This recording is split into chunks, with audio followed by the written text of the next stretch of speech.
During nap time one afternoon, Ellen's father arrives at the school and demands that Ellen surrender herself to him.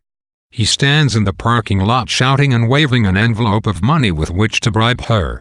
Ellen notices that he has parked his truck in a flower bed that the special handicapped children have planted. She knows it is him before she sees or hears him and immediately feels ill. Her teacher is gone on her coffee break, so Ellen takes it upon herself to instruct the class, demanding they sit and stay quiet until her father leaves.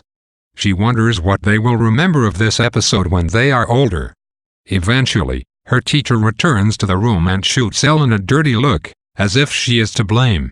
Ellen tells her teacher that she can make her father stop if she can have a pistol, then yells to her father to put his money on the ground and leave. At last, the police arrive and arrest Ellen's father. Julia takes Ellen home with her and produces the money that her father had left.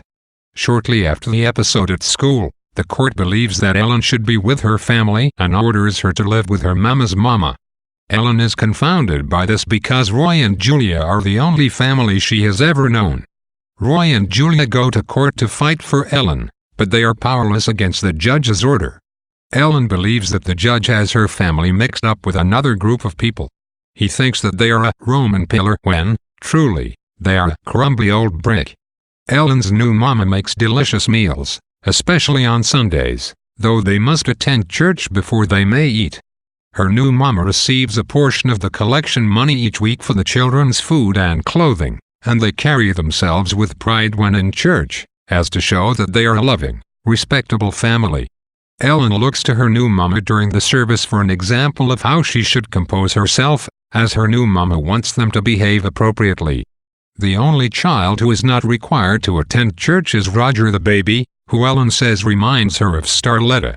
Dora and Nadine attend the same church as Ellen and her foster family, and they strut down the aisle as if to boast their wealth and sophistication, of which they have none. Ellen remembers when she had to live with Dara and Nadine, before she even knew her new mama, who she thinks is mother who best suits her.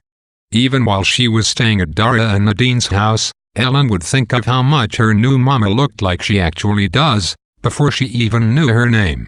After church, Ellen, her new mama, and her foster sisters, Stella, Frances, and Jojo all participate in cooking the Sunday meal. Stella and Ellen work the stove, as they have cooking experience, and Jojo gets time off to practice her dancing. Afterwards, Ellen finishes her homework, watches television, or reads in her room. Sometimes, Roger will crawl in, and Ellen will make sure he does not grab anything that he can choke on. She thinks, matter-of-factly, that though he has a mother, Stella, he did not get a father. Ellen's extraordinary maturity is evident when she takes charge after her father has come, probably drunk, to school to reclaim her, as if she were a piece of his property. Ellen's father tries to buy her back with money, which by now has become a recurring and prevalent image. The idea of exchanging money for a service, or, in this case, Ellen herself, has appeared already in Chapter 7 when Ellen offers Starletta's mother $1 to take her in, and later, in Chapter 15 when Ellen offers her life savings to her new mama as incentive to adopt her. Money is important to Ellen, though obviously not important enough for her to return to her father's cruelty and abuse.